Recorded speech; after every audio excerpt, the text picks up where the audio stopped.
Compartir. Ajá. Ajá. Ocultar. Déjenme un momentico.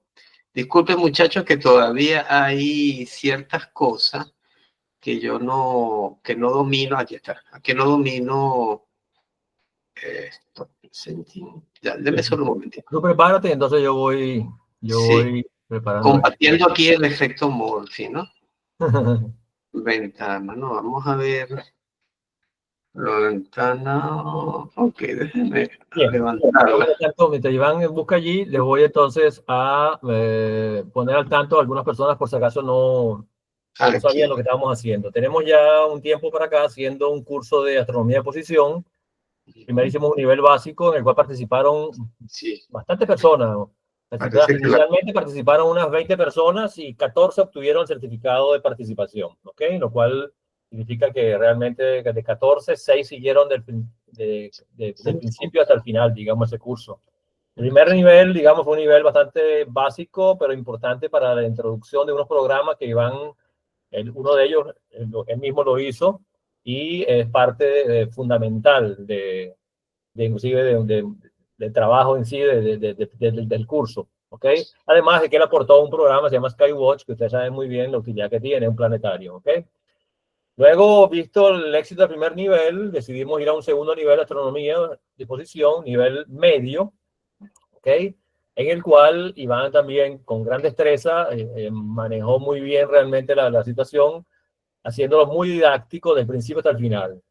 Un poco menos de seguidores, pero realmente tenemos 5 o 6 que están dándole duro la lucha allí para no solamente lograr el certificado de participación, sino también lograr el certificado de aprobación, porque en el final de este curso, Iván ideó un ejercicio bastante básico, pero con ciertas complejidades que había hecho el curso, tenía que seguir paso a paso para poder resolver.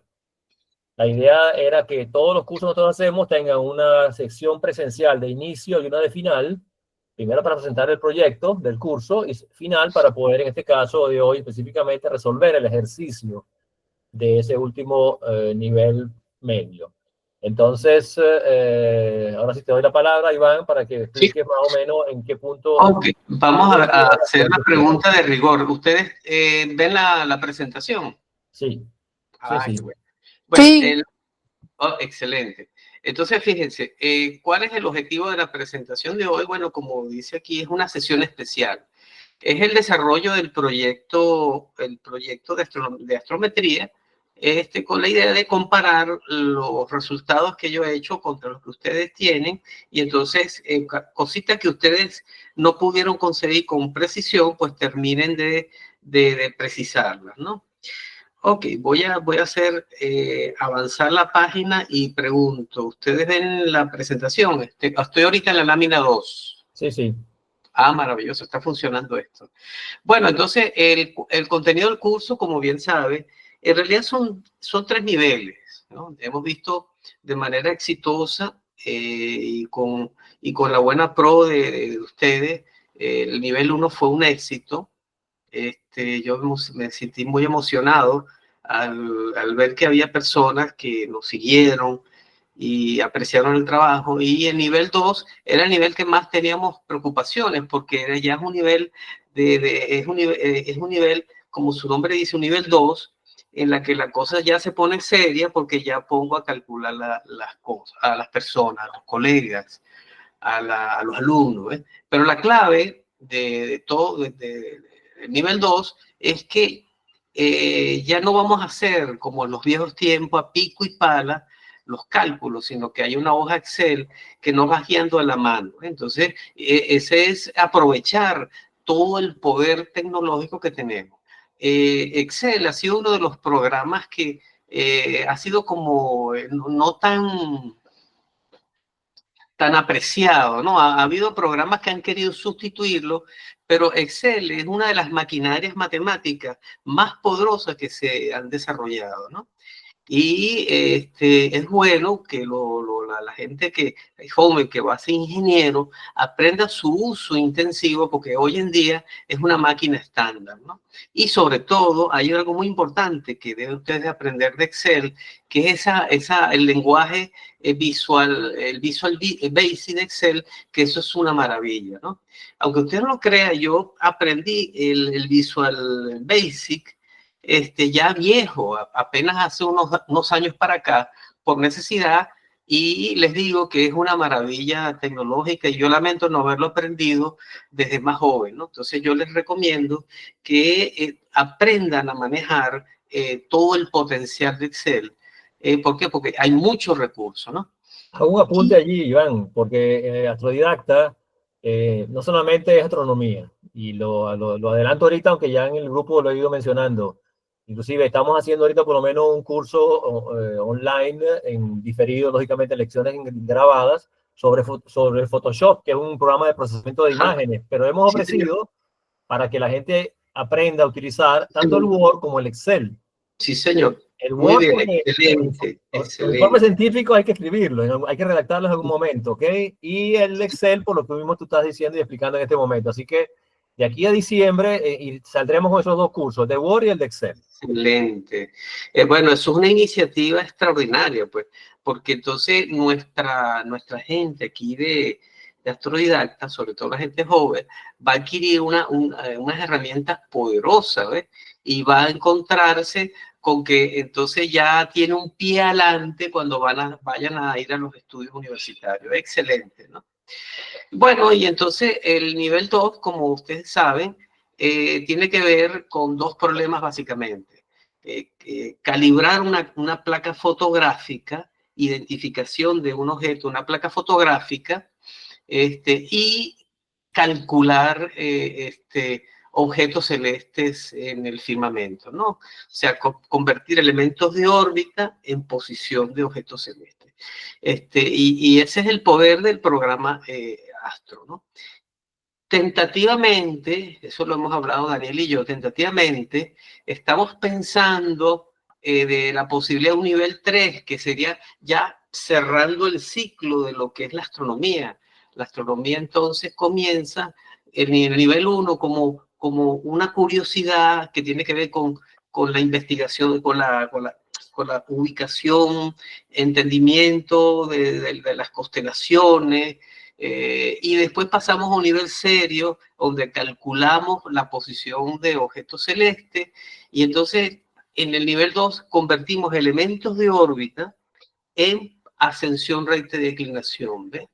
Y para cerrar el ciclo, en el nivel 3 hacemos lo contrario. Dadas las posiciones, lo convertimos en elementos de órbita. Entonces, el nivel 3, quisiera, digamos, hacerle un adelanto, una propaganda. El nivel 3, entonces pretende eso, convertir elementos de posiciones de objetos celestes en elementos de órbita.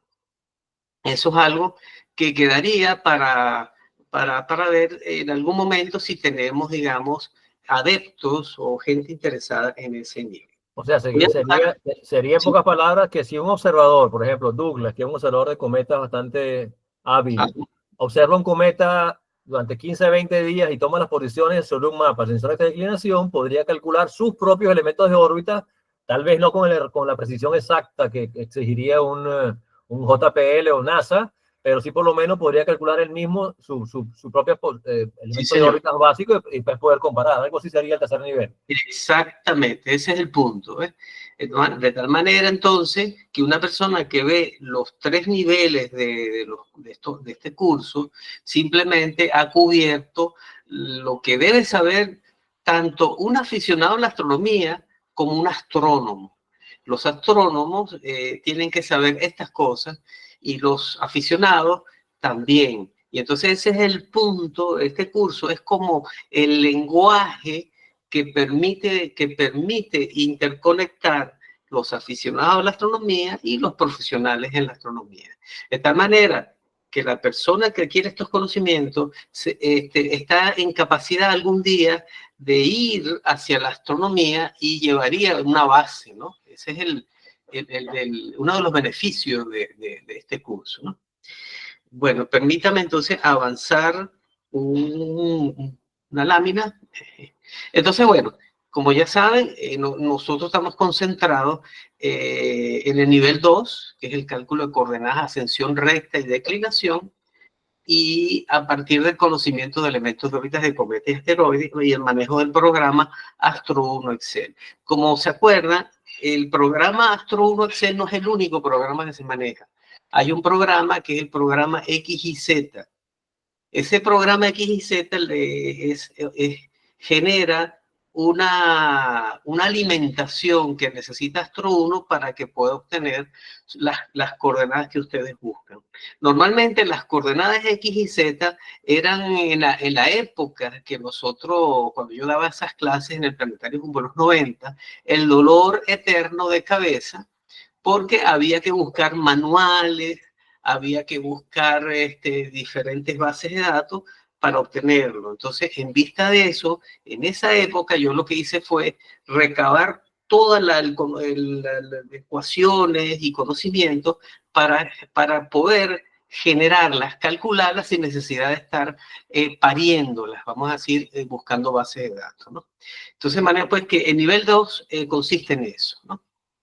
Entonces, el contenido del nivel 2, como ustedes bien saben, ya lo hemos visto, y nosotros ahora estamos concentrados en el proyecto para los participantes, ¿no? Que es la resolución, la obtención, o sea, es poner en práctica una placa fotográfica, pues entonces hacer todo lo que hemos visto en el contenido del curso, ¿no? Que es calibración, identificación de los objetos celestes, investigación de los elementos de órbita de ese objeto celeste, uso de Astro 1 para entonces calcular esas coordenadas alfa y delta, buscar los datos de NASA y entonces comprobar que efectivamente tanto NASA como el programa Skywatch nos permite a nosotros también hacer esos cálculos y poder confrontarlos entre sí, ¿no? Y entonces el proyecto 8, lo que hoy pensamos hacer la resolución del proyecto de astrometría. Voy ahora a la lámina 6. Se ve, ¿verdad? Sí. Ah, qué bueno. Entonces, tenemos aquí, amigos, lo que se llama el contenido de lo que va a ser hoy la sesión 8.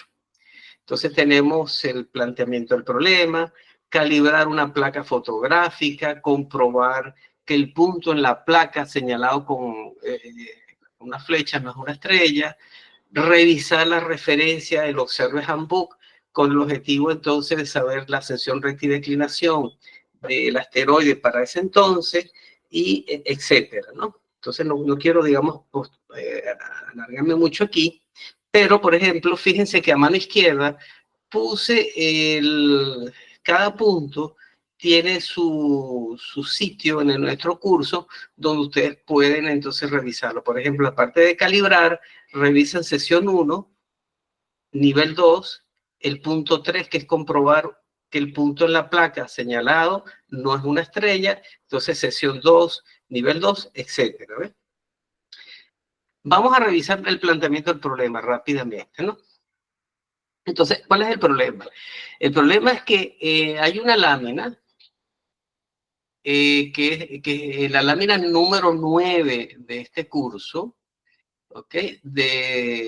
Está una placa fotográfica del asteroide 14 Irene, tomada el día 27/11 de 1982, usando como estrella guía Lambda Taurus. Cuando uno habla de estrella guía, es que uno tiene un equipo fotográfico y entonces uno sabe que dentro del campo del sistema fotográfico y usando como la estrella guía, en los alrededores de ese campo que tú debes conocerlo del equipo, está en algún lado el objeto celeste. Entonces, lo que se pretende es calibrar la placa fotográfica usando estrellas de referencia convenientes distribuidas en las cercanías del asteroide, el punto B, comprobar que ese punto de la placa señalado con una flecha no es una estrella. El punto C, entonces la referencia 1 al pie de esta lámina, que es el Observe Handbook, página 114, contiene la información sobre las coordenadas alfa y delta del asteroide 14 Irene para el día 27/11 de 1982. Aquí yo se las puse, se las escribí. Alfa, entre paréntesis, 150, 3 horas 53.0 minutos, y delta, para 1950, 13 grados 57 minutos. Olvídense, les recuerdo, en paréntesis significa que esa alfa y esa delta están referidos a la equinoccio y eclíptica de 1950. Acuérdense que el equinoccio, que está referido al punto vernal, ese punto no está fijo, se mueve en el espacio. ¿Por qué? Porque todas las cosas en el universo se mueven. Así que ese punto de referencia se mueve, pero resulta que yo sé hacia dónde se mueve, y esa es la manera en la cual entonces ese punto de referencia, entonces uno lo congela en el tiempo, pero si uno lo necesita saber en otra época, uno es capaz entonces de hacer los cálculos para ese equinoccio de eclíptica de otra época, en particular año 2000.0. ¿no? Hago un apunte ahí, ¿no? Importante, porque un alumno me escribió en privado y me dijo, me acuerdo que en un curso que hiciste tú en 1983, imagínense ustedes hace cuánto tiempo, tú nos habías explicado que en esa época ya los mapas que teníamos con referencia a 1950 ya quedaban obsoletos, porque en el 83 estábamos más cerca del 2000 que del 1950. Así Entonces es. me decía, sí, le dije, efectivamente, dentro del poco van a salir mapas Correcto. donde todo el sistema de coordenadas se ha desplazado. O sea, si uno pudiera montar un mapa encima de otro, vería que hay un desplazamiento en acción recta de declinación, ya el punto vernal, que es el punto donde parte el 0,0, digamos, de coordenadas de acción recta, se ha desplazado. Correcto. Tal vez muy poco para los humanos a vista, digamos, hacer un discernimiento de la situación, pero él se acordó que yo le había dicho que en esa época, efectivamente, alrededor del año 84-85, Will Tirion imprimió unos mapas con las coordenadas para el 2000, porque estamos ya más cerca de la época. Y inclusive esas mapas, al día de hoy, como mapas físicos, digamos, son vigentes aún. Entonces, él me mandó una referencia de un artículo en internet, y lo estuve leyendo, donde decía que efectivamente el sistema tiene que ser actualizado continuamente, porque muchos sistemas de navegación espacial, misilística, tienen que ser perfectos y exactos. O sea, no puede haber pequeña diferencia de segundos, puede significar metros, kilómetros a veces, cuando lleguen a su destino algunas naves. Entonces, ese sistema va en constante actualización. Y yo le hice ver, porque lo estuve leyendo, de que las aplicaciones y los planetarios virtuales que en este momento se consiguen en el mercado tienen incluidas esas variaciones, de manera de que cada mapa que tú descargues del día de hoy tiene como la referencia del día de hoy. O sea, si ha habido un desplazamiento del 2000 para acá, ya de 25, 26 años casi, ¿verdad? Ese desplazamiento está tomado en cuenta en los planetarios virtuales, de manera de que, como estábamos acostumbrados al el papel nos duraba tantos años. Ahora virtualmente podemos estar seguros de que vamos siempre sobre seguro con los cambios y modificaciones. Sí. Eso es. Y por esa misma razón, en este punto C, yo le desarrollé un programita que se llama Equinoccios y Eclípticas, ¿no? Que es un programita que les permite a ustedes convertir las coordenadas que ustedes tienen allí para 1950, esta alfa y delta del asteroide, ustedes pueden transformarla para el alfa y delta del año 2000, ¿ves? Y entonces, sin necesidad de hacer esos cálculos que son engorrosísimos, ¿no? Entonces, parte de los ejercicios del proyecto era el manejo de este programa, ¿no? Y eso les da a ustedes pericia en esa problemática. Y ahora, en el punto de buscar los elementos de órbita 14 Irene, ¿para qué? Para que ustedes adquieran la habilidad, pues, de acceder a los sistemas, a las bases de datos que actualmente contiene los elementos de órbita más precisos, que es la gente de JPL NASA. Entonces aquí les enseño cómo llegarle al link y cómo encontrar el objeto celeste, ¿ves? Por otro lado, y finalmente en el problema, en la parte E del problema, usando Astro 1 y con los datos obtenidos, entonces aquí en D, calcular alfa y delta para la fecha del asteroide 14 Irene del 27-11-1982, 0 horas del tiempo universal, ¿no? Entonces los cálculos deben ser realizados para el equinoccio eclíptica del 2000. Eso demanda que eso que ustedes calcularon, eso que ustedes vieron en el Observer Handbook, que es el alfa 150 y el delta 150 en la parte C, entonces ustedes lo transforman en alfa y delta del año 2000 para poder hacer comparaciones en la actualidad. ¿Por qué? Porque nosotros tenemos todo referido entonces actualmente para el año 2000, ¿no? Los cálculos deben ser realizados entonces para el equinoccio 2000 y entonces también usar Skywatch, que es un programa estándar para que ustedes aprendan a meter los elementos de órbita en Skywatch y también entonces obtengan ustedes el alfa y el delta usando ese programa. Entonces, de manera pues que vamos a hacer 3 comparaciones aquí, ¿ves? Entonces, vámonos, aquí está la placa, esta es una placa que, esta placa que ustedes están viendo la lámina 9, ¿verdad? ¿Están viendo la lámina 9? Sí, sí. Perfecto. Entonces, fíjense, ¿qué es esta placa? Esta placa en realidad es una fotografía tomada con una diapositiva, aunque ustedes no crean, ¿no? Entonces, esa es una cámara Smith, entonces uno agarra el pedacito del rollo de película de Ektachrome 400 ASA, uno lo pone en el plano focal, le aplica los tornillitos, claro, todo eso llevado en un ambiente oscuro, como en las viejas cámaras fotográficas, ¿no? Entonces, cuando uno toma la fotografía, ¿y cómo se toma la fotografía? Uno saca la tapa y cuenta el tiempo y después vuelve a ponerla, como si fuera una de esas cámaras viejas de principios del siglo. Lo que pasa es que las cámaras Schmidt para aficionados ya es difícil conseguirlas en venta realmente. Las conseguías Sí. como material vintage, antiguo realmente. Sí. Era simple. Uno tenía un telescopio normal tenía, y uno lo que hacía era montaba encima, como una cámara fotográfica, montaba otro tubo negro, que tenía 5 pulgadas de diámetro en este sentido, y como decía él, en la apertura no tenía ocular. El ocular era el telescopio. Correcto. Estaban alineados perfectamente y lo que hacía simplemente es tú estabas fotografiando una amplia zona del cielo con un equipo que estaba hecho exclusivamente para fotografía, y el efecto más importante era que en el frente había una placa correctora con una forma muy especial, un corte muy especial, un cristal transparente pero con una forma muy especial en los bordes para que los bordes no vinieran deformados, que es un efecto normal de los espejos parabólicos y de los telescopios. Sí, y ese equipo ya es muy difícil conseguirlo, o sea, nadie inclusive lo ha usado. He buscado muchísimo y es muy complicado, pero muy útil realmente. En su época fue espectacular.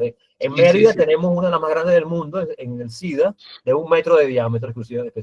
Sí. Es una cámara que es extraordinaria porque tiene una gran luminosidad, tiene una bajísima relación focal versus el aumento. Entonces quiere decir que él capta enormes cantidades de luz y por eso entonces que ese instrumento fácilmente puede fotografiar cualquier objeto de cielo profundo, ¿no? En particular puede captar estrellas con muy baja magnitud. ¿Tú habías hecho esa fotografía específicamente buscando a Irene o casualidad de la zona? No, el objetivo mío era buscar Irene. Donde yo lo que hacía era, eso fue toda una campaña, ¿no? Yo sabía dónde estaba más o menos Irene, ubiqué la estrella Lambda de Taurus, que está aquí en la placa, seguramente ustedes pueden verla en la parte aquí de abajo, Lambda Taurus.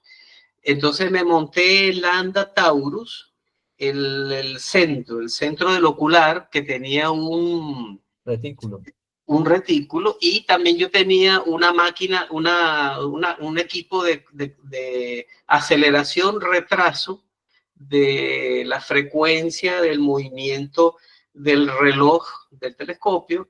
Entonces yo lo que hacía que durante ese espacio de tiempo de 5 minutos, yo trataba de mantener la estrella Lambda Taurus en ese centro del retículo. Wow. Entonces, una vez que uno lo hacía, entonces contaba los minutos, parabas y trancabas entonces, tapabas entonces la entrada de la luz del telescopio. Esa era la mecánica de cómo se hacía, ¿no? Ahora, ¿por qué uno hace el Lambda Taurus? Porque yo sabía que en el campo, que era 10 por 5 grados de la cámara Smith, yo sabía que en algún lado por allí estaba 14 Irene. Y efectivamente, el 14 Irene es donde está la flechita. ¿Se dan cuenta? Donde dice 14 Irene, ese es el puntito, ¿no? Entonces, eso era, digamos, esa es la placa problema, pues. Entonces vamos ahora a iniciar el ejercicio. El ejercicio es ahora calibrar la placa fotográfica, ¿ok? Normalmente lo que uno hace es ubicar la mayor cantidad. Estoy ahorita en la lámina 11, discúlpenme. Va bien, va bien. Entonces, ¿qué es lo que yo hacía? Lo que llaman, lo que ustedes ven aquí, NA es número arbitrario, ¿ok? Para no confundirme con los números del catálogo, ¿no? Entonces yo lo que hacía era buscar la mayor cantidad de estrellas que podía identificar en las inmediaciones del puntito problema, que era este, que está aquí, que está señalado. Entonces, ¿qué hace uno? Bueno, uno lo que hace, una vez que lo tienes, buscas un mapa estelar. Entonces, en este caso, el mapa estelar, estoy usando Skywatch en las inmediaciones de la zona de trabajo de la placa, ¿ves? Y yo lo que uno hace es identificar punto a punto la placa fotográfica versus el mapa de Skywatch. Ese es esencialmente, ¿no? Porque si uno lo hace, ya está listo, porque entonces al identificar una estrella aquí, entonces ya yo tengo toda la información que me da Skywatch, ¿no? Ya como vamos a ver ahorita. Por ejemplo, fíjense, aquí tenemos esta estrellita, ¿okay? Esta estrellita que está aquí. Una vez que yo sé que esta es la estrella NA6, entonces donde está la flechita roja. NA4. Estoy en la lámina 12, ¿ok? Entonces en esa flechita roja, ese es NA4. NA es cualquier número, es cualquier estrella, ¿ok? Pero entonces yo vengo, hago doble clic en el ambiente del programa y en el ambiente del programa, fíjese, en donde está el recuadro rojo, me está dando la ascensión recta y declinación de esa estrella. Fíjense que yo quiero recalcar que estamos ahorita trabajando con la ascensión recta y declinación de esa estrella para la época del año 2000. ¿Ok? Y entonces todas las estrellas que vamos ahora a recoger, cada una de estas estrellas vamos a buscar donde dice época 2000 y entonces uno toma la ascensión recta y la declinación de cada una de esas estrellas. ¿Ves? Hasta ahora claro, ¿verdad? No hay... Sí, sí. No veo preguntas. Hagan preguntas en el grupo si quieren, en el chat, y yo los voy leyendo. Perfecto. Entonces, fíjense, una vez que uno hace eso, uno va a la hoja Excel tabular. Esta hoja Excel es extremadamente importante porque ella le facilita a uno mucho las cosas, ¿no? Entonces, aquí está en el NA4, colocas el nombre, identificas la estrella, le pones su nombre, SAO 93747, y entonces aquí le pones su ascensión recta, en hora, su ascensión recta en minutos, su ascensión recta en segundos. Aquí importante, hay que poner el signo, ¿no? El signo es porque es uno que significa que tienes una declinación positiva y menos tienes una declinación negativa. Después entonces pones acá delta en grados 12, delta en minutos 30 y delta en segundos 26. Entonces la hoja Excel transforma esto en alfa en hora y delta en grados para poder trabajarlo en el proceso de ajuste, ¿no? 8 decimales. Sí, sí. recuérdate que aquí te dan segundos con 3 cifras decimales en la base de datos. La base de datos es Skywatch. ¿Ok? Entonces, muy preciso el programa, muy preciso. no, sí lo es. Ese programa es algo encantador. O sea, realmente es un regalo que le da la gente de Sky Telescope a uno, y es una base de datos extraordinaria. Y es una base que es 100% compatible Windows. Vámonos para acá. Entonces, bueno, esto que ustedes ven aquí en la lámina 14 es ya entonces todas las estrellas en las inmediaciones de la número 7 arbitrario a 17 arbitrario, con sus respectivos nombres. Tenemos todos sus ascensión, recta y declinación, y aquí entonces en la columna M y N, pues tenemos el alfa en horas y delta en horas de cada una de esas estrellas. ¿Ves? Una vez que uno hace eso, el siguiente paso ahora es asignarle las coordenadas X e Y sobre la placa, ¿ok? Entonces aquí hago el truquito ese, aprovechando esta tecnología que tiene PowerPoint, que tiene sus guías, líneas guías, que le dan a uno automáticamente las coordenadas. Entonces yo lo que hago es tomar de cada uno de estas estrellas arbitrarias, incluyendo el asteroide que lo puse en color verde.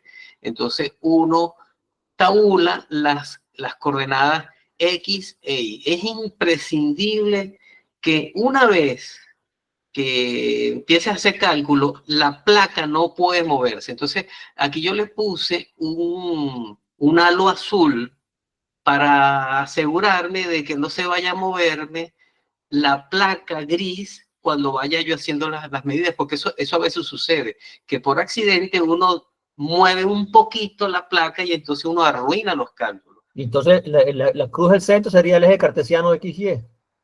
En realidad esto es arbitrario. En realidad no, tú pasas por acá, ese sería lo ideal. En aquel entonces, cuando yo hice estos estudios, para mí era arbitrario. Entonces yo lo que hacía, cáiganse para atrás, muchachos, yo agarraba una reglita y agarraba una lupita que medían décimas de milímetro, y entonces yo hice ese trabajo a pico y pala, donde el origen de coordenada era 0 para mí. ¿Ok?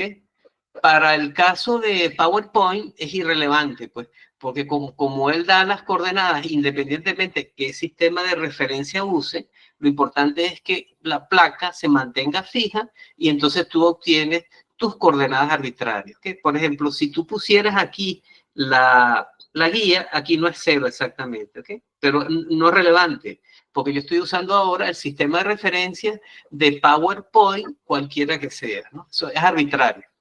Lo importante es la consistencia, la precisión y la consistencia. ¿Me expliqué? Sí, listo. Bueno, entonces... David Portillo, por ejemplo, me explica que él tomó, en vez de tomar referencia de 15 estrellas, él tomó 9 solamente. También reduce el margen de error, lógicamente. Y dice que la placa que le hizo la puso en full pantalla y comenzó a buscar los valores X y Y, modificando la guía inclusive de referencia. Sí, no es problema. ¿Por qué? Porque lo único que interesa es que tú seas autoconsistente. Una vez que tú has establecido tu referencia, o mejor dicho, una vez que tú fijas tu placa en este recuadro azul, entonces una vez que tú fijas eso, mantienes esa consistencia, entonces tus coordenadas son precisas contigo mismo, pues, ¿ok? Eso es lo importante. Entonces, una vez que tú consigues entonces tus coordenadas respecto a las coordenadas de PowerPoint, respecto a las guías de PowerPoint, pues entonces uno tiene esta tablita, como ustedes están viendo aquí, ¿ves? Es fastidioso. Inclusive, a veces uno se confunde el más con el menos, porque resulta que en el PowerPoint uno hace clic, uno se monta, por ejemplo, aquí en este redondelito rojo que ustedes ven acá, entonces uno se monta y entonces a veces uno se le olvida que la flechita que aparece en el conjunto con el número, si está a la derecha positivo, si está a la izquierda negativo, a veces uno se le olvida y entonces uno comete errores acá, ¿no? Pero cuando eso sucede, al final, cuando uno estudia las desviaciones estándar, cualquier error de ese tipo se manifiesta como una desviación más grande de lo usual y uno siempre tiene chance a volver a revisarlo, ¿no? Ok, voy a pasar a la siguiente lámina. 16, fíjense, aquí está la etapa crítica. Entonces aquí tenemos las estrellas, el asteroide, aquí tenemos la XY y aquí está entonces la serie de productos X por Y cuadrado, etcétera, ¿no? ¿Por qué aparecen estas funciones adicionales a XY? Porque resulta, acuérdense que la placa no es perfectamente plana, ¿no? Entonces ella tiene como una curvatura en el espacio y además hay otra cosa, colegas, compañeros, que es que siempre hay errores durante el proceso de edición y generación de la placa. Entonces, ¿qué sucede? Que tú tienes que buscar una función que mejor represente la relación de esa alfa con la XY, que no es exactamente XY pelada, sino que es mucho más compleja, ¿no? Por eso es que entonces yo puse aquí estas otras tablas. ¿Para qué? Porque es como un desarrollo en series de Taylor. Mientras más términos tenga, más precisa es entonces la placa fotográfica, más precisa es el cálculo que ustedes hacen. ¿eh? ¿Por qué? Porque está incluido, ella toma en cuenta todos esos errores que les estoy diciendo, ¿no? Entonces, al hacer esa operación, tienen ustedes acá en la columna H la alfa observada y la columna I tú tienes la declinación observada, ¿ves? En grado. Entonces, la calculada la obtienes tú de este alfa que está en función de esas funciones en XY y la delta está en funciones de esas XY. ¿eh? Esa fórmula alfa y delta la tienes metida en el Excel, entonces. Exactamente. De hecho, están metidas porque tú las tomaste aquí en cuenta. Entonces, cuando tú haces el ajuste, siguiendo el procedimiento del ajuste de Excel, entonces él ya las toma en cuenta. ¿ves? ¿Ok? Es Entonces, importante, de manera... esa es la utilidad que tiene el programa de Excel, como dice Iván, que Claro. no tienes que hacer nada porque las fórmulas están ya introducidas, que es lo bonito de eso, ¿entiendes? Eso. Un secreto grande de Excel es saber el algoritmo, convertirlo y ponerlo en el programa. Eso es muy importante. Eso hay que aprenderlo bien de verdad. Sí, sí, Resuelves cualquier cosa, en cualquier materia correcto. científica, química, física, matemática, Totalmente. resuelves cualquier Totalmente. cosa realmente. Uh-huh. Y ese es el poder, porque entonces a ti te libera, porque antes estas cosas era toda una parafernalia hacer esas cosas a pico y pala. Hoy en día Excel lo ha trivializado, ¿ok? Y con unos pocos pasos ya uno es capaz de determinar, mire, la M5, la M4, M3, 2, 1, etcétera, que son los factores de ajuste que acompañan entonces a esas funciones X por Y cuadrado, la función X por Y cuadrado, etcétera. ¿ves? Entonces, aquí las tiene. Y además, él te da los errores que él ha cometido buscando ese ajuste. Y lo más interesante de todo, aquí en amarillo, en la columna O, ¿verdad? Y en el cuadrito aquí, amarillo ocre, fíjate que te da a ti la cantidad de la correlación. Así, Mientras bueno. más 9 tenga, es más preciso. Fíjate que aquí la siguiente te da la siguiente, la que está sobre la columna M, en color ocre, amarillo color ocre, fíjate la cantidad de la desviación tan chiquita, ¿no? Que tiene, ¿eh? ¿Ves? Y por otro lado, aquí más abajo, en la parte de delta, que sería la misma columna O, pero aquí debajo de delta, fíjense, aquí tenemos una precisión de la segunda cifra decimal. ¿ves? Miren otro detalle interesante. Una vez que uno conoce esas correlaciones, uno lo que hace es hacer el cálculo de lo que llaman la alfa calculada y la delta calculada, que se obtienen al aplicar entonces las correlaciones. ¿eh? Fíjense que aquí en las columnas L y M tiene la desviación entre alfa calculado, observado versus alfa calculado, valor absoluto.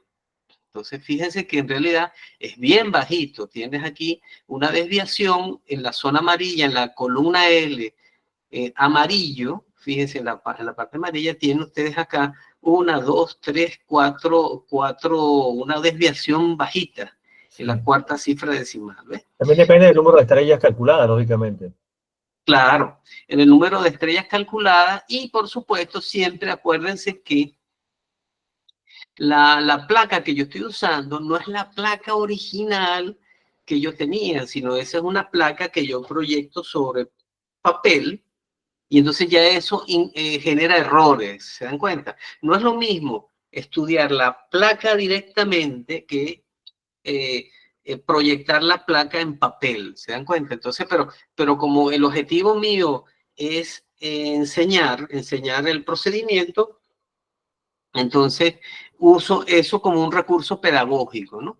Pero, ¿qué hace el astrónomo? El astrónomo toma su placa, es una placa de cristal, ¿no? Hoy en día ya es digital, ¿no? Pero en otra época, por la cámara Smith de Mérida, ella usa todavía placas fotográficas en cristal. Entonces ellos toman su placa fotográfica y se van a un microscopio y entonces sobre el microscopio van entonces determinando las XY de la placa, pero sobre la placa de vidrio y con un microscopio. Entonces las precisiones son tremendas, ¿eh? Fíjense que ahorita hay un proyecto en marcha muy grande que las placas del Monte Palomar, que fue en su época el telescopio durante muchísimos años más grande del mundo, con sus 5 metros de diámetro, todas las placas de vidrio tomadas en su momento, que ya simplemente era una placa de vidrio con la sensibilidad, con el químico sobre la placa, digamos, ¿verdad? Esa era la manera de utilizarla, en vez de ser un soporte plástico o celulosa como era para las películas normales de rollito cuando teníamos, era una placa de vidrio y esas placas ahora se están digitalizando todas. Es impresionante. Y han descubierto en esas placas cosas que, por supuesto, en su época no lograron descubrir. Por supuesto. ¿Okay? Han encontrado posiciones de asteroides y cometas, antiguas posiciones que han ayudado a refinar las órbitas, por ejemplo, porque tenemos datos de pases anteriores que habíamos dejado por alto, no habíamos calculado en su momento. Inclusive, ese proyecto va a ir a Ciencia Ciudadana, donde cuando las placas estén listas en digital, van a ser distribuidas al público, de manera que la gente pueda seguir estudiándolas en casa, en un computador tranquilamente, en los días nublados, que no se puede hacer nada de astronomía, y entonces en la computadora tú podrás ir viendo punto por punto y comparándolo con mapas actuales en digital, como ahorita él lo hizo, Iván, con la placa fotográfica. Tú vas a hacer lo mismo con un programa que te van a dar ellos, y ahí podrás descubrir cualquier cosa. Interesante, ¿no? Ciencia ciudadana. Bueno, sería fantástico, porque o sea, la persona que ha visto nuestro curso ya está perfectamente entrenado para poder ir a ese nivel siguiente de precisión profesional, ¿no? De analizar una placa profesional del cielo, ¿no? O sea, de manera pues que, y de todas maneras, fíjense, con todo proceso de aficionado que hemos hecho, sin embargo, las precisiones son bastante razonables, ¿no? Scarlett me acaba de poner un mensaje que tuvo 4-9 seguidos en la precisión. Está muy bien. Ah, claro. Excelente, Scarlett. Eso es. La clave, fíjense, a veces son truquitos, ¿no? Si tú usas, mientras más cerca tú consigas las estrellas de calibración a tu objeto, a tu target, aumenta exponencialmente la precisión del posicionamiento del asteroide. Eso es correcto.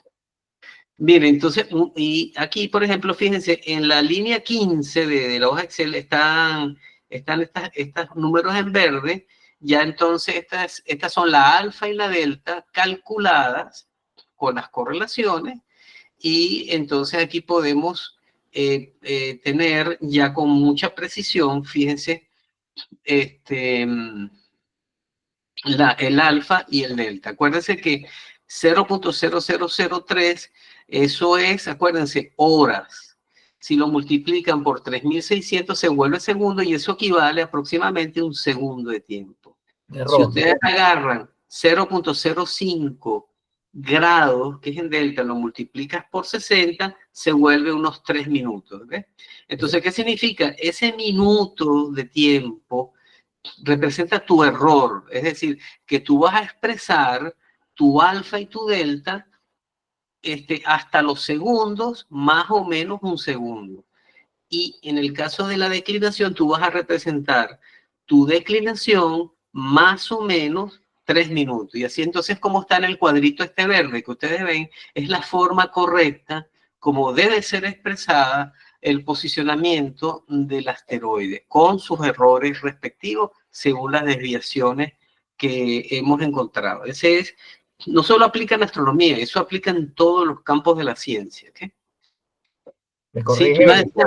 Sebastián me corrige que el SIDA tiene en este momento ya una cámara CCD instalada en la posición de las placas de vidrio. Sí, en fact, de hecho es un proyecto que se hizo hace varios años de modernizar ese equipo. Sí, sí. Interesante. Bueno, bueno, eso es interesante que de repente Astrodidacta pudiera hasta participar en un proyecto de eso, porque digamos que la experiencia sería fantástica. Voy a pasar a otra lámina, Daniel. Dele. Voy a la lámina 17. Entonces, bueno, para resumir, entonces, tenemos acá la lámina problema y aquí tenemos entonces en el recuadro verde la ascensión recta y la declinación con su error para el equinoccio y eclíptica del año 2000. ¿Por qué yo digo año 2000? Porque yo usé como estrellas de calibración, estrellas cuya alfa y delta están referidas al equinoccio y eclíptica del año 2000. En el programa Skywatch. En el programa Skywatch. Voy a pasar otra laminita. En la lámina 18, entonces, vamos ahora a comprobar el punto.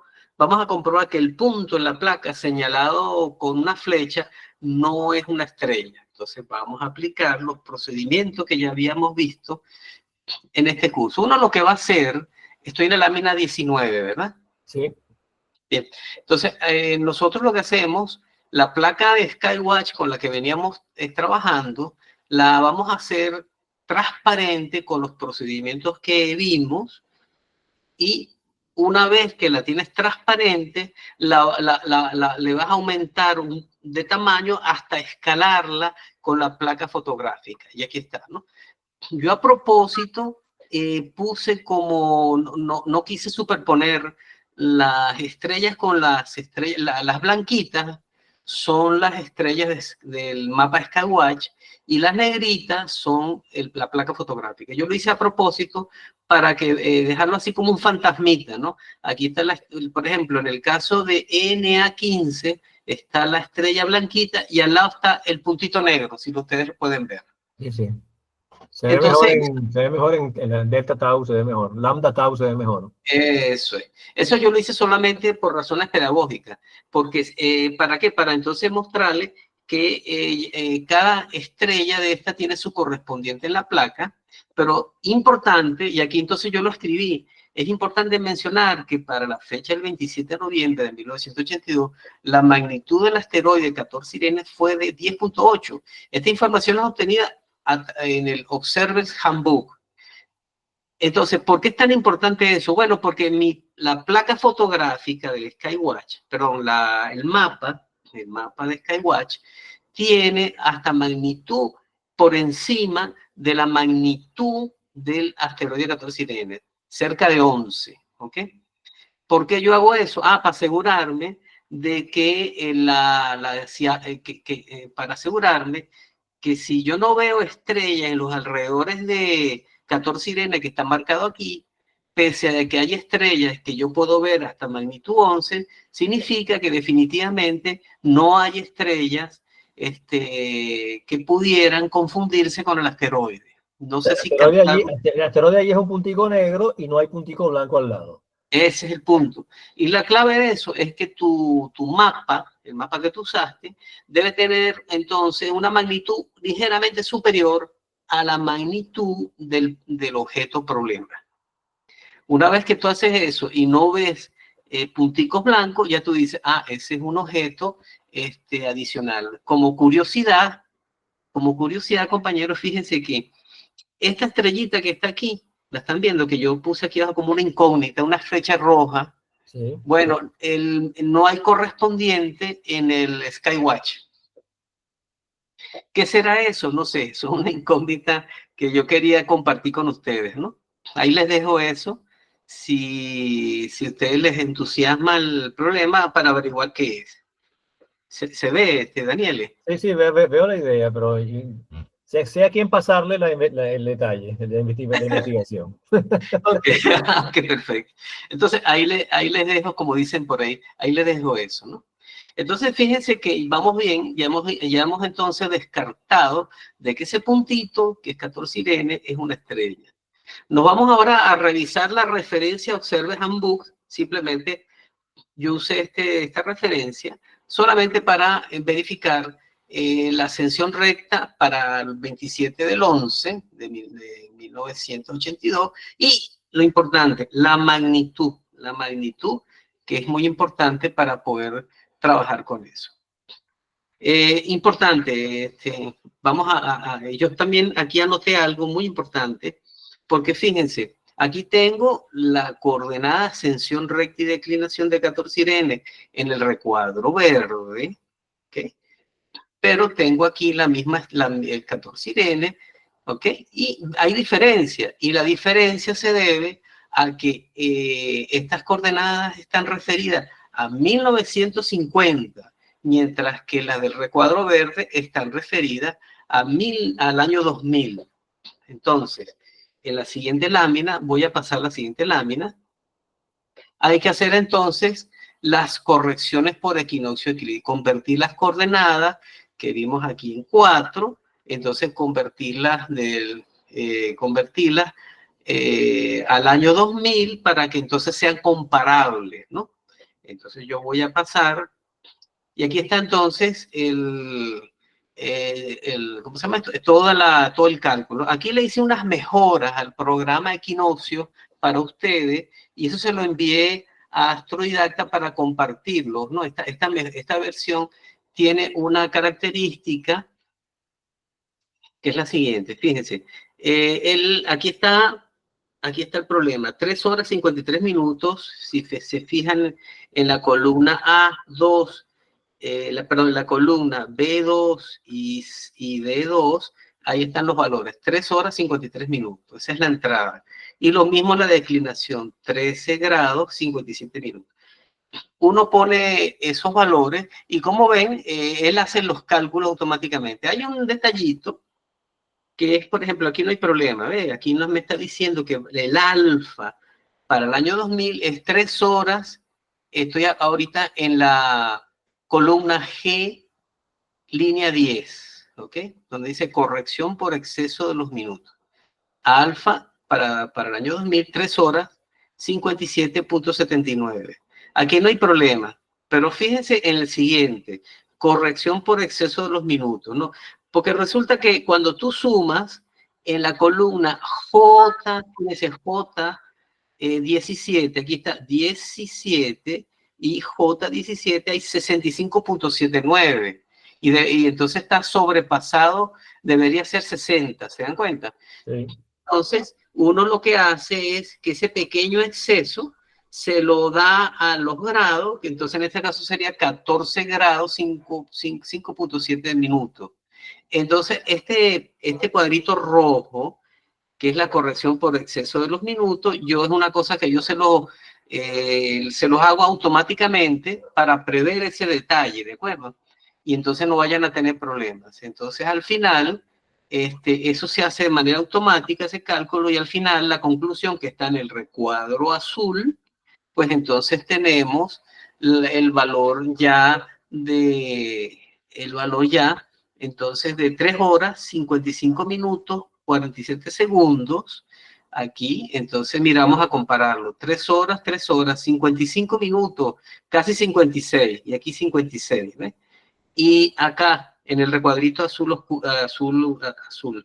la declinación es 14, 5 minutos, fíjense, 14, 5 minutos en el recuadro verde. ¿Ve?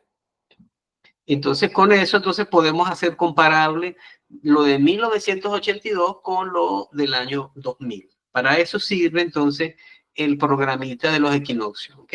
El por qué no es más exacto es simplemente un asunto de de buscar una fórmula más precisa para que entonces no haya esta pequeña diferencia en el caso de la ascensión recta, ¿no? Es la calidad de las fórmulas, ¿ok? Entonces quedaría pendiente para hacer una versión mejorada. Voy a pasar a la siguiente lámina de Daniele. Bien. Estamos ahorita buscar los elementos de órbita de 14 Irene. Vamos entonces, ya ustedes, yo más o menos ya les he explicado cómo acceder a la NASA JPL con ese link. Acuérdense que por aquí hay un buscador, este buscador que ustedes ven aquí, la lupita está en color azul, no sé si lo están viendo.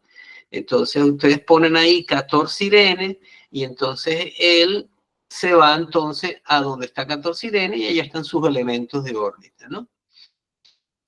Aviso, estos son elementos de órbita referidos al equinoccio de eclíptica del año 2000. ¿Qué hace uno con esos elementos de órbita? Entonces, bueno, pasamos ahora al punto 7, entonces usando Astro 1 Excel y con los datos que obtuvimos en la sección 6, vamos a hacer los cálculos, ¿no? Entonces, fíjense, esto que están viendo es el programa Astro 1, ¿no? En el programa Astro 1, aquí lo que yo he hecho es descargar los elementos de órbita de JPL acá en la hoja Excel. Voy a pasar la siguiente lámina, Daniel. Sí, bien. Aquí ahora que estoy descargando, fíjense, este es el programa X y Z, ¿ok? Que están ustedes viendo aquí al lado derecho, este recuadrito aquí. Entonces tomo esos datos y los descargo entonces sobre Astro 1, como ustedes están viendo, ¿ves? En la columna B, entonces, línea 59, 60, 61, ¿ok? Una vez que hago eso, también busco el valor de la epsilon aquí en la columna B, línea 74. Yo entonces me voy al sitio de internet, ¿ok? Y busco entonces el EPS, o sea, el epsilon verdadero que está aquí marcado en amarillo y lo introduzco aquí. Al final, son cosas que realmente nadie hace, sino el programa se encarga de todo. Sí, en realidad este valor yo lo uso porque es tan preciso, Daniel, que vale la pena usarlo, a pesar de que no es parte del programa. Yo podría tratar de hacerlo, ¿ok? Pero hay mucha matemática y mucho detalle abajo. Yo prefiero entonces, fíjate, Daniel, prefiero irme a este sitio de internet que aquí se los he marcado en la columna C, línea 75, ahí está el link donde ustedes pueden conseguir este calculador de la oblicuidad de la eclíptica para entonces usar el EPS que está aquí en amarillo verdadero. Esta resolución de hoy, esta presentación que ustedes están viendo, yo la voy a subir al canal de Astrodidacta para que ustedes lo puedan descargar y lo vean con calma nuevamente en casa. A pesar de que el programa lo van a ver en el canal de YouTube, pueden tranquilamente revisar el PowerPoint en este momento, página por página, para que ustedes vayan viendo lo que ustedes hicieron y dónde probablemente hayan tenido algún problema, algún error, y saben exactamente por dónde ir las cosas. Y tienen todo completamente allí, ¿ok? Con calma lo pueden ir revisando. Gracias, Daniel. Y bueno, entonces, para cerrar, aquí entonces, fíjense, aquí tenemos el cálculo, 4 horas, 9 minutos, 33 segundos, 15 horas, 30, 24, que lo da el programa Astro, pero fíjense, aquí tenemos 14 Irene, 3 horas, 56, 30, 14.5, 14.5. ¿Por qué la diferencia hasta que estamos viendo? Y por eso yo puse aquí este llamado. Bueno, porque recuérdense que el programa Astro 1 no calcula perturbaciones gravitacionales, ¿se dan cuenta? Este es 14 Irene, este cálculo asume que no hay perturbaciones gravitacionales y que durante todas esas décadas, de 1982 hasta actualmente, que es la época de validez de estos elementos de órbita. ¿Por qué? Porque estos elementos de órbita que nosotros hemos usado, hemos introducido, obtenido del JPL, son elementos de órbita válidos para el 5 de mayo del 2025. Acuérdense que los elementos de órbita son funciones del tiempo. Y entonces, por eso que ellos le dicen en la época, en el JPL, le dicen a uno, estos elementos están referidos a la época tal, o sea, la época de lo que llaman elementos osculadores. Esa es la palabra mágica.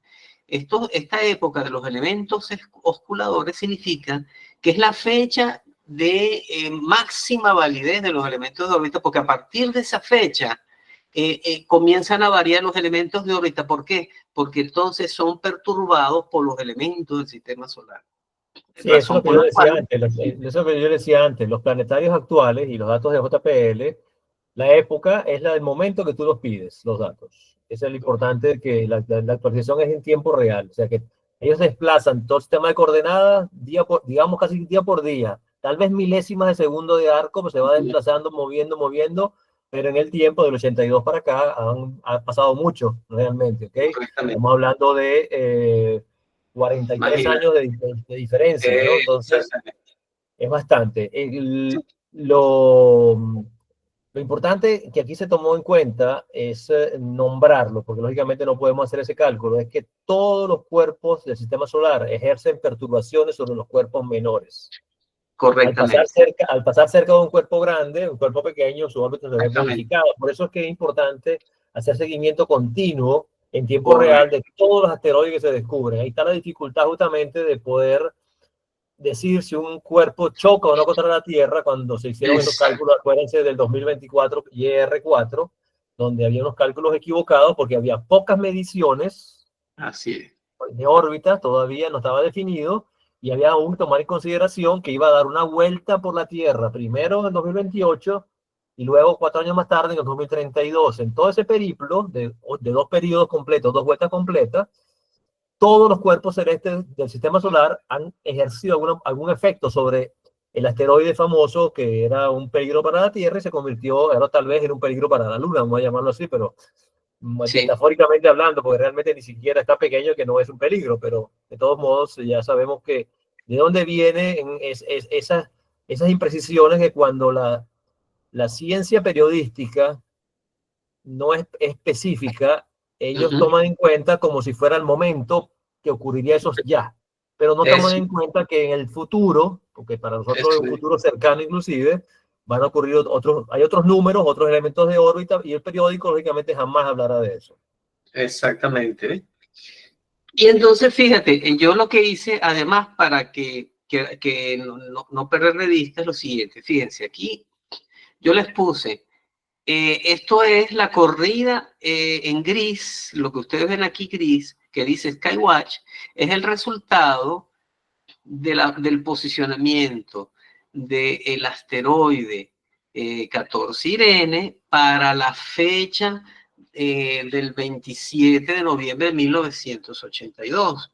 Fíjense, si comparan ustedes lo que ve Skywatch, que está en recuadrito rojo, con lo que tenemos acá en Astro 1 sobre la columna B, 304 a 313, fíjense que coincide perfectamente. Lógicamente, ¿por qué? Porque yo estoy usando los mismos elementos de órbita que lo que les puse yo a Skywatch, y por lo tanto Skywatch y Astro son autoconsistentes, pero ambos difieren de 14 Irene. ¿Por qué? Porque resulta que ni Skywatch ni Astro 1 hacen esos estudios perturbativos, pero con todo, fíjense en algo tan interesante, Daniel, es que con tantas décadas, sin embargo, todavía los resultados son comparables, si ustedes se fijan, ¿no? No son tan malos, sino todavía son comparables, ¿no? Y eso es algo muy interesante, ¿no? En el que a tomarlo en cuenta, ¿no? Entonces, esto último quedó claro, ¿verdad? Sí, quedó clarísimo. Quedó claro, pero bueno, también sabemos de que las limitaciones Claro. Los cálculos de perturbaciones de órbita son muy complejos hasta para la misma NASA y JPL, Claro, obviamente, que sí. porque son, ya nosotros utilizando 8 decimales, lo mejoramos mucho el valor, y en esos 8 decimales están incluidos los mínimos efectos perturbacionales elementales, digamos, pero Sí, se señor. toman en juego montones de cosas. Imagínense ustedes cuando tengan que calcular cometas que se acercan a Ah, Júpiter, a Saturno. Imagínense ustedes cuando claro. entran en juego fuerzas de gravedad Sí, impresionantemente sí, sí, grandes sobre cuerpos menores. seguro, seguro. Y no, y los cometas son una cosa que es bastante compleja, porque resulta que además, como ellos interaccionan con la energía solar, entonces resulta que botan masa y entonces generan un efecto de jet. ¿Se dan cuenta? Y entonces eso introduce perturbaciones más allá de lo gravitacional. Entonces, por eso es que... El efecto Yarkovsky famoso, Correcto, sí. Es correcto. como una nave espacial que tiene pequeños chorros para Exacto. orientarse en el espacio. Los asteroides y los cometas, sobre todo los cometas, lógicamente, tienen esas modificaciones de órbita debido a que se encienden ciertos motores a reacción, digamos, internos y Exacto. hacen que el Exacto. cometa cambie de posición. Bien, entonces, fíjense, ya con esto entonces cierro mi seminario. Quería decirles que me siento muy orgulloso y contento por mis alumnos del curso de astronomía de nivel 2. Me ha encantado ese esfuerzo que han hecho y todas las personas que hicieron su tarea, que lo hicieron con esmero y amor, ustedes tienen ya garantizados sus respectivos certificados. Me siento Sí, muy orgulloso de haber sido su profesor. sí, Astrodidacta realmente le preguntó, Clara y Raspado le preguntó al profesor Iván, ¿tú eres un profesor de los que quiere el resultado exacto o que la gente haya hecho el trabajo? No, no, no, yo no soy ese tipo de profesor. Para mí es que, claro, fíjense, este problema es lo que hemos hecho, les digo, es uno de los problemas más difíciles pues, de la astronomía. Yo no aspiro que en un curso tan breve ustedes vayan a ser expertos astrómetras. Sin embargo, como yo los he visto trabajar, como yo los he visto ese dominio de los programas, yo me siento muy orgulloso porque creo que se ha hecho grandes cosas acá con personas que no son expertos, ¿no? Y entonces resulta que ustedes han hecho cosas que prácticamente lo están así, que lo hacen los expertos, ¿no? Y yo los felicito, ¿no? Y así es como se llega lejos. Si ustedes algún día ustedes quieren ser astrónomos, si ustedes mantienen ese amor y esa mística, ustedes van a ser astrónomos y algún día van a descubrir algún cometa, algún asteroide. Seguro que sí. Yo me acuerdo siempre en bachillerato, en la profesora de física que tuve, era novicia, era jovencita, ella acaba de salir de licenciatura de física, pero tenía en sus manos un gran laboratorio de física con todas las experimentaciones posibles, habidas y por haber, y eso nos dio una gran capacidad de entender los fenómenos físicos a nosotros como estudiantes, ¿no? No solamente verlos en el libro, sino verlos en la realidad. Y siempre ella hablaba mucho del ensayo y error, muchas veces, que Sí, muchas cosas a veces no salen a la primera, pero equivocándose uno aprende eso y es el punto. aprende. Y ahora con el curso que Ese es el ustedes punto. han concluido y ustedes han estado practicando, yo me acuerdo 2 o 3 de ustedes que han mandado varias veces resultados diferentes porque, me dio, pero entonces, lo recalculé y les mando nuevamente resultados al profesor Pachi para que los revise, ahora está mejor el dato, disminuyó la desviación. Y eso se llama ensayo y error, pues básicamente. Y eso es importante porque, como dicen, estos niveles nuestros, y me incluyo porque mi especialidad jamás ha sido la astrometría, sino lo bonito es que yo de principio tuve que hacerlo a pico y pala, como dice Iván, desde calcular eclipses con cálculos a mano de 6 y 8 decimales, o calcular ciertas cosas por simple pura curiosidad, y entonces entendí de dónde venían las cosas, y nunca me importó tener el dato exacto, sino entender por qué pasaban las cosas. Y eso Correcto. es básicamente lo que Exacto. creemos en Astrodidacta. En Astrodidacta Eso tratamos siempre que es. ustedes comprendan cuáles elementos de órbita, es fácil decirlo, pero qué significa cada letra, y es imaginarse ese cuerpo en el espacio, abstraerse momentáneamente, imaginárselo, pues hemos puesto muchos videos, hemos puesto muchas simulaciones, para que ustedes lo tengan más claro. Esa parte es más importante a veces que sacar cuentas con precisiones perfectas. Sí, Daniel, sí, tal cual. El aprendizaje. Bueno, fíjate, quedaría, fíjate, ahora que estamos aquí, quedaría, esto es especulativo, no se asusten, por favor. Quedaría pensar el nivel 3, que es como para cerrar el ciclo y tener la capacidad de generar los elementos de órbita, y todavía habría un quinto nivel, Daniel. Ese quinto nivel implica cálculo de elementos, perdón, cálculo de perturbaciones gravitacionales. Sí, que con esto que hemos hablado hace unos días, con esto de la inteligencia artificial, ya, por ejemplo, podemos tener unos poderosos programas que sean capaces de hacer esas cosas y que una persona pueda hacer esos estudios. Pero bueno, esto es algo que quedaría, digamos, en proyecto, ¿no? ¿Logran ver mi presentación? Espérate un minutico, Daniel. Solo dame un momento. Voy a mostrarles una idea.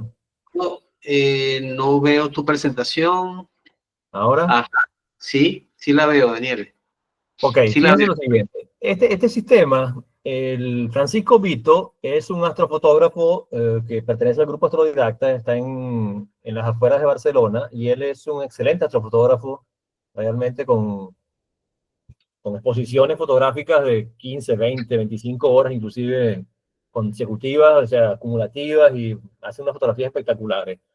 Entonces, él enfrentó el problema de otro punto de vista. Él utilizó un software que se llama PixInsight, un software, tiene un costo elevado, cuesta $250 aproximadamente, pero es un software que un astrofotógrafo necesita porque le resuelve la vida en cantidades de cosas. ¿Qué hizo él simplemente? Él tomó la placa fotográfica de Iván, ¿ok?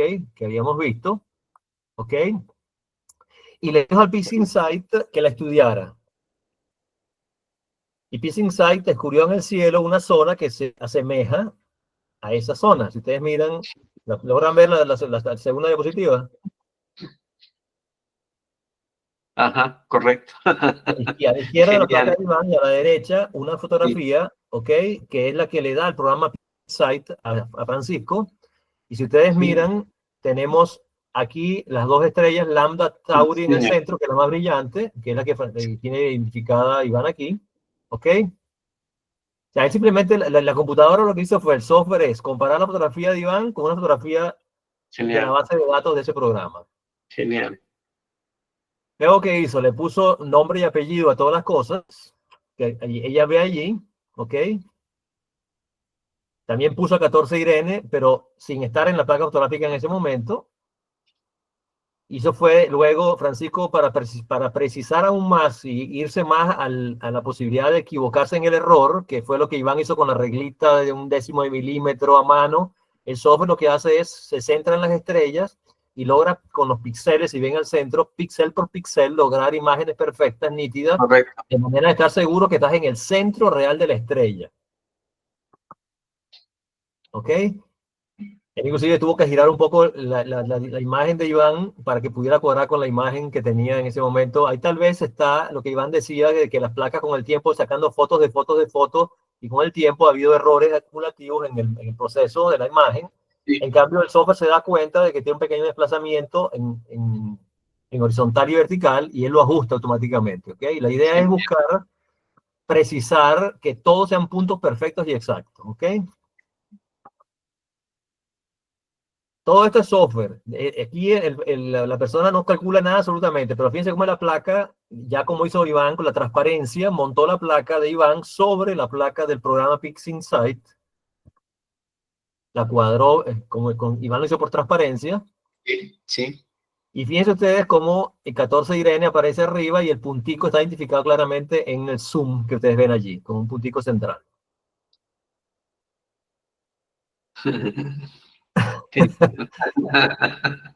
¿Ok? Genial, Entonces, ¿a dónde genial. voy? Es a lo siguiente, ¿no? Hay muchas maneras de obtener un resultado. Lógicamente, si tú haces eso con la placa fotográfica, con un software, no estás entendiendo el problema ni entendiendo lo que Iván quiere transmitirte con su curso. Francisco Vito, sé que conoce el curso porque es mi alumno más antiguo, que aún está, digamos, cercano a mí. Él fue alumno mío en el año 83. Imagínense ustedes cuánta historia ha recorrido. Muy prolífico en trabajo investigativo y en análisis varios que hizo de todo tipo. Es muy intuitivo y muy preguntón. O sea, preguntaba mucho para saber cada vez más. Se acordó inclusive que yo en el 83 le dije que en 1950 al 83 habían pasado tantos años y el nuevo mapa, se acordaba todavía ese tipo de cosas de la historia, pero él simplemente optó por lo que él hace ahorita. Su trabajo ahorita no es calcular, ya, pues ya ese sistema ya lo pasó en una época, lógicamente. Su sistema ahorita es verlo fotográficamente, entenderlo, cómo hacer lo mismo a otro nivel diferente, ¿ok? Entonces, lo importante es que Iván nos ha logrado transmitir el mensaje claro primero el potencial de sus programas, que cosa que de verdad que agradecemos e incentivamos mucho, inclusive a todos los que saben programar, que ahora hoy en día con la inteligencia artificial es tan fácil, inclusive a veces te hace los programas casi completamente de inteligencia artificial. Traten ustedes mismos de a veces de generar pequeñas cosas, pequeños programas simples para identificar Marte, Júpiter. Traten ustedes mismos de lograrlo y hacerlo sin basarse en libros, en publicaciones. O sea, traten, el programa, el curso nuestro de astronomía de posición no solamente es seguir al pie de la letra lo que Iván dice, sino leer entre líneas todo el potencial que tiene la astronomía de posición. Aún el día de hoy, a pesar de que hice un trabajo, Iván, con papel y lápiz en su momento, con un Excel, y Francisco Vito con un software específico de astrofotografía, el trabajo es el mismo. Otras épocas, otros momentos, pero vuelvo y repito nuevamente, aquí no nos cansaremos de decirlo. Entender a veces el día y la noche no es tan sencillo para muchas personas. Sí. Y para nosotros seguramente aquí ya lo es, porque hemos entendido que es la Tierra la que gira alrededor del Sol y no al revés. Pero el Sol no sale, como decía mucha gente, sino es la Tierra que girando hace que el Sol aparentemente salga sobre el horizonte. Esas cosas tan simples, de sol, día y noche, que a veces yo lo pongo como ejemplo exagerado tal vez, demuestra de que aún el día, hoy, 2025, mucha gente cosas así no las entiende porque no tenemos la dicha de tener a Iván, astrodidacta, y muchos de ustedes que aportan también al grupo, ¿ok? Porque muchos de ustedes han aportado cantidades de ideas y opiniones, ¿ok? La verdad que muchísimas gracias, Iván, nuevamente, de parte de todos nosotros. Sí. Danos una idea, ¿qué hacemos con el nivel 3? Dile a estos muchachos, ¿qué hacemos? Bueno, fíjate, yo pienso que ya que uno ha empezado una carrera, pues pienso que es necesario terminar el nivel 3 como para cerrar un ciclo, ¿no? Y yo soy optimista, yo pienso que inclusive ir hasta el estudio de perturbaciones, porque es, digamos, parte de ese proceso que hacen todos los astrónomos, pasan por todas esas etapas que hemos hablado en este curso de astronomía de posición. El nivel 3 yo lo recomiendo fuertemente. Yo estaría dispuesto a echarle pichón, como dicen por aquí en criollo, ¿no? A generar ese nivel 3. Creo que es importante. Bien, entonces démosle tiempo a Iván para que se prepare, lo vaya haciendo. Ustedes no se nos pierden porque siempre están en contacto continuamente en el grupo Astrodidacta. Y en su momento les anunciaremos cuándo será el tercer nivel entonces. Bueno, me despido de todos ustedes, agradecido realmente de la presencia, agradecido del esfuerzo. Gracias. Ustedes no saben cuánto apreciamos nosotros que ustedes hayan hecho el ejercicio. Sí, exactamente. Lo apreciamos muchísimo y de verdad que valoramos vuestro esfuerzo al 100%. Así que ustedes recibirán, todos los que han hecho la visualización, su certificado de aprobación, de visualización, digamos, de aprobación. Y de aprobación del curso, solamente tenemos 3 personas que han hecho el intento fuerte de calcular y calcular y calcular. Así que tenemos solamente 3 certificados de aprobación en este momento solamente. Pero vale la pena. Lean nuevamente el curso si quieren. El curso está en YouTube presente, así que no hay ningún problema. Y luego ustedes podrán comparar nuevamente y si quieren volver a hacerlo, pueden hacerlo nuevamente. ¿Ok? Claro. Creo que sí. Cuídese. Un placer. Igualmente, saludos y buenas noches a todos ustedes, muchachos. Gracias por estar aquí presentes. Saludos. Cuídense, muchachos. Saludos.